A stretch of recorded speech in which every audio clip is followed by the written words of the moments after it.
ശരി. പിന്നെ ഈ പറഞ്ഞതുപോലെ ചരിത്രം നമ്മൾ വായിക്കുമ്പോൾ നമുക്കറിയാം, മുസ്ലിം ലീഗില് CH മുഹമ്മദ് കോയ മുഖ്യമന്ത്രി ആയിട്ടുണ്ട്. നേരത്തെ സജീവൻ പറഞ്ഞതുപോലെ CH അതിപ്പോ CPIക്ക് എത്ര സീറ്റ് ഉണ്ടായിട്ടാണ് ഇന്ന് കോൺഗ്രസ് ആ സീറ്റ് കൊടുത്തത്?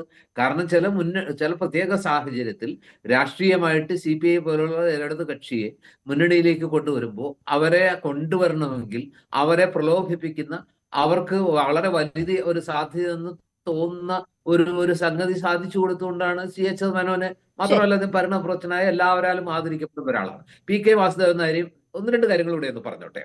അപ്പോ ഇതൊന്നും അസാധ്യമായ കാര്യങ്ങളല്ല.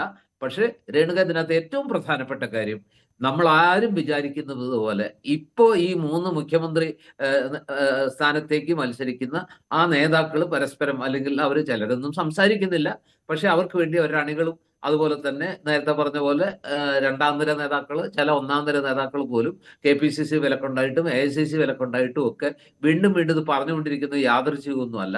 ഇത് ഈ മൂന്ന് നേതാക്കൾക്കും അനുസരണമില്ലാതെ സംഭവിക്കുന്നതുമാണെന്ന് നമുക്ക് കരുതാൻ പറ്റില്ല. ഇങ്ങനെ ഒരു പ്രശ്നമേ ഇല്ല, വളരെ പൂ പോലെ ഈ പ്രശ്നമെല്ലാം പരിഹരിക്കുന്നു ശ്രീകുമാർ പറയുന്ന കാര്യവും ഇതെല്ലാം നമുക്ക് അതിൻ്റെതായ ഒരു പ്രൊഫഷൻ ഇട്ടുകൊണ്ടേ അംഗീകരിക്കാൻ പറ്റുള്ളൂ.